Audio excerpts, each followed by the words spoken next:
Bismillah wa salatu wa salam ala rasulillahi amma ba'd. Nous continuons, Inch'Allah, nos audios dans le livre, la traduction du livre Al-Mabadi ul-Fiqhiyya ala madhabi al-Imam al-Shafi'i rahimahullah ta'ala. Nous avions vu les piliers de la prière et aujourd'hui nous allons voir un petit peu plus en détail et les sunnah, Inch'Allah. Alors l'auteur nous dit, quelle est l'invocation à réciter après le takbir d'ouverture? Donc une fois qu'on a fait le takbir ul-ihram, Allahu Akbar, alors il y a une invocation à dire, on appelle ça l'invocation d'ouverture, qui est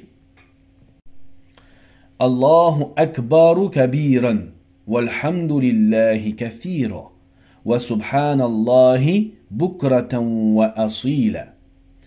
وجهت وجهي للذي فطر السماوات والأرض حنيفا مسلما وما أنا من المشركين إن صلاتي ونسكي ومحياي ومماتي لله رب العالمين لا شريك له وبذلك أمرت وأنا من المسلمين. Donc ça c'est l'invocation à dire juste après le takbir ul-ihram, qui veut dire Allah est le plus grand. Toutes les louanges reviennent à lui en abondance. Donc Allah est le plus grand, on avait parlé de ça. Le fait de dire qu'Allah subhanahu wa ta'ala est le plus grand et qu'il mérite qu'on laisse de côté tout ce qui est en dehors de lui. D'accord ? Toutes les louanges reviennent à Allah subhanahu wa ta'ala. Al-hamd, les louanges, d'accord? En fait, al-hamd, ça veut dire le fait de affirmer la pureté. Allah subhanahu wa ta'ala. Affirmer tout ce qui est bon à Allah subhanahu wa ta'ala. La différence avec al-tasbih, le fait de dire subhanallah, là c'est le fait de négationner les défauts à Allah subhanahu wa ta'ala. Donc c'est ça al-hamd, affirmer la pureté d'Allah subhanahu wa ta'ala. Reviennent à lui en abondance, gloire et pureté à lui. Donc là c'est ça, subhana, tasbih. Donc on a dit al-hamd, c'est affirmer tout ce qui est bon et tout ce qui est pur à Allah subhanahu wa ta'ala. Et subhanallah, c'est négationner tout ce qui sera mauvais, tout ce qui est aib à Allah subhanahu wa ta'ala. Matin et soir, j'ai orienté mon visage vers celui qui a créé les cieux et la terre, tout en me soumettant sur la voie droite. La voie droite, c'est Hanif al-Muslima, as-sirat al-Mustaqim, d'accord, la voie droite. Et je ne fais pas partie des associateurs. Donc là, on voit que dans cette parole-là, il y a un rejet du shirk et une affirmation du tawhid. D'accord, j'ai orienté mon visage vers celui qui a créé les cieux et la terre. D'accord, j'ai mis mon intention pour celui qui a créé les cieux et la terre, Allah subhanahu wa ta'ala, tout en me soumettant, tout en étant soumis à ce qu'Allah subhanahu wa ta'ala nous a demandé. Et je ne fais pas partie des associateurs et je me désavoue des associateurs. Certes, ma prière, mes actes de dévotion, ma vie et ma mort sont uniquement pour Allah subhanahu wa ta'ala, le Seigneur de l'univers. Encore, on voit un tathbit, une affirmation du tawhid. Il n'a point d'associé. Là on voit encore un désaveu du shirk. Et voilà ce qui m'a été ordonné. Et je suis le premier à me soumettre. Donc dans cette phrase-là, après avoir fait le takbir ul-ihram, le fait d'avoir dit qu'Allah subhanahu wa ta'ala est le plus grand, que je enlève de ma pensée tout ce qui n'est pas Allah, alors là, on va utiliser certaines formulations pour faire le tathbit, l'affirmation du tawhid et le rejet du shirk. Une fois qu'on a fait cette invocation, donc on lira la suratul Fatiha. Donc avant on fera l'isti'adha, A'udhu billahi minash shaytanir rajim. Ensuite on lira suratul Fatiha ainsi qu'une autre sourate parmi les autres sourates du noble Coran. D'accord, takbir ihram. Ensuite, invocation d'ouverture, isti'adha, le fait de dire A'udhu billahi minash shaytanir rajim. Ensuite, suratul Fatiha, qui est un pilier dans la prière, comme nous l'avions vu. Et après, une sourate, pardon, parmi les autres sourates du noble Coran. Et enfin, il s'inclinera. Il fera le ruku'a. Et le ruku'a, subhanallah, c'est un geste qui est azim. D'accord? C'est un geste qui prouve notre dévotion à Allah subhanahu wa ta'ala. On va s'incliner par totale soumission devant le Seigneur du monde. Et il est interdit de s'incliner pour autre créature, uniquement pour Allah subhanahu wa ta'ala. Et quand on se prosterne comme ça, c'est un signe de dévotion, de respect, de soumission envers Allah subhanahu wa ta'ala. Il ne faut pas que les gestes dans la prière soient mécaniques. Il faut que chaque geste ait un sens profond et une réflexion. D'accord? Le fait de se mettre en ruku'a et de dire pendant de ce ruku'a Subhana Rabbiyal Azim. D'accord? On avait dit tasbih. Le fait de négationner tout ce qui est mauvais, Allah Azza wa Jal. Gloire et pureté à mon Seigneur le très majestueux. Donc là, on s'incline devant le Seigneur des mondes et en même temps, on va dire 3 fois Subhana Rabbiyal Azim. Subhana Rabbiyal Azim. Subhana Rabbiyal Azim. D'accord?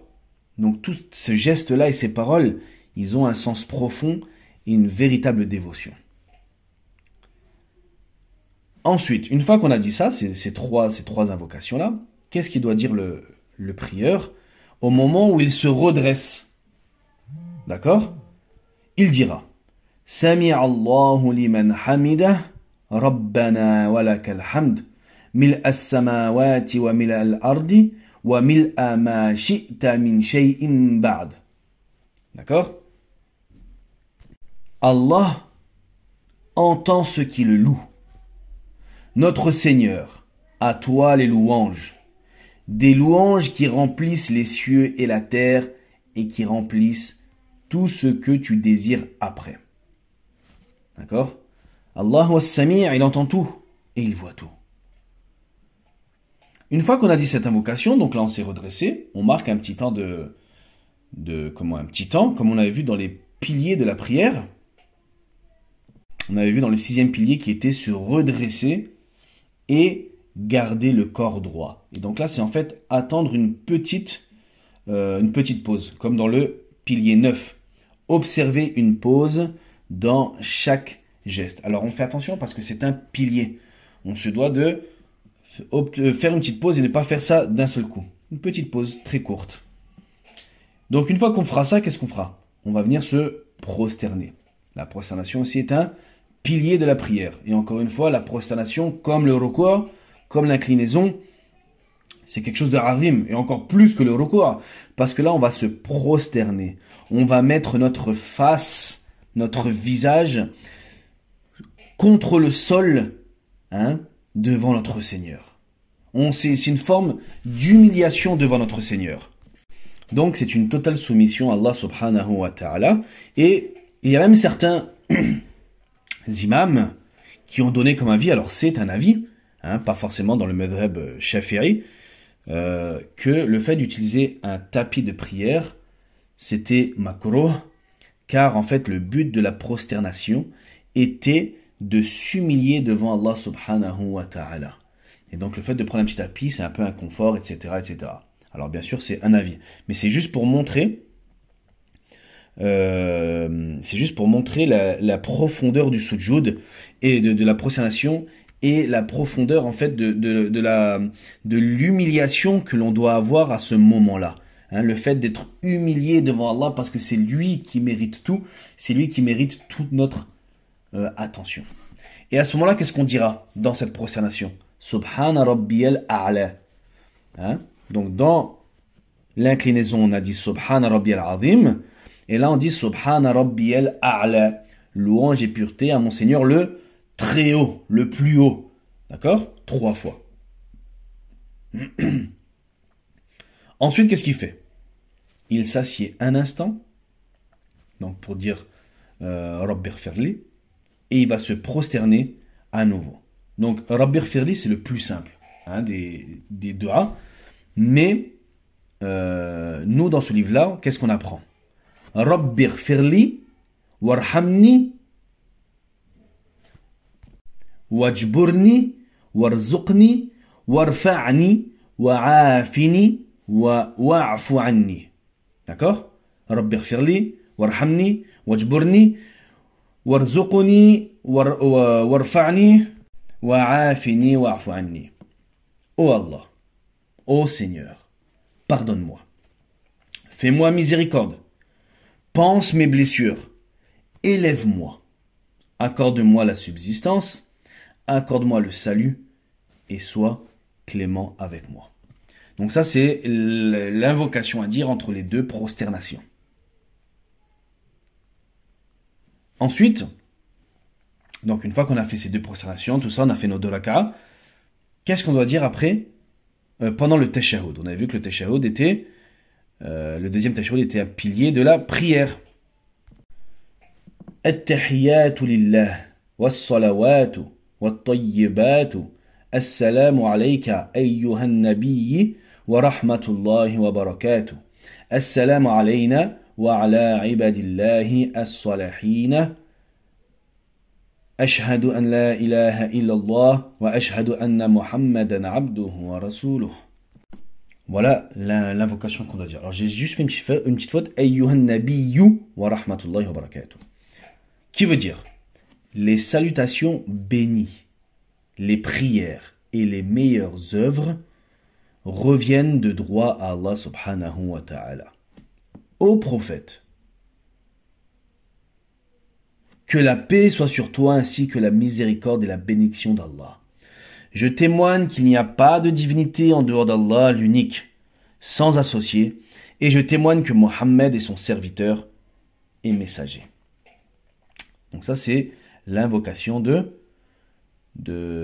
Tashahhud. Et ensuite on a les salutations, les prières sur le prophète Mohammed sallallahu alayhi wa sallam. Allahumma salli ala Muhammadin وعلى آل محمد كما صليت على إبراهيم وعلى آل إبراهيم إنك حميد مجيد اللهم بارك على محمد وعلى آل محمد كما باركت على إبراهيم وعلى آل إبراهيم إنك حميد مجيد.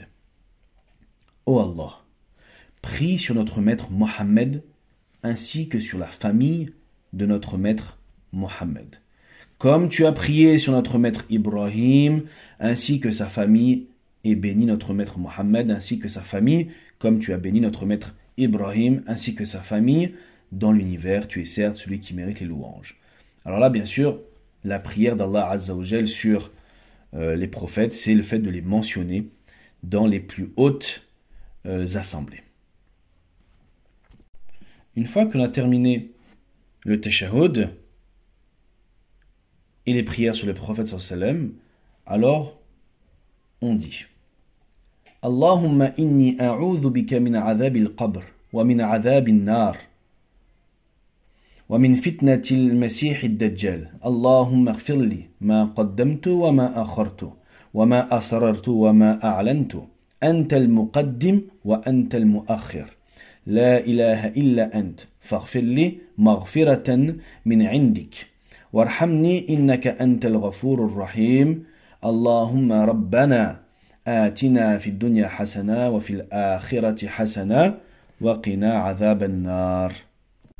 Qui veut dire, ô Allah, je recherche refuge auprès de toi contre le châtiment de la tombe, contre le châtiment du feu, contre la tentation du faux Messie ad-Dajjal.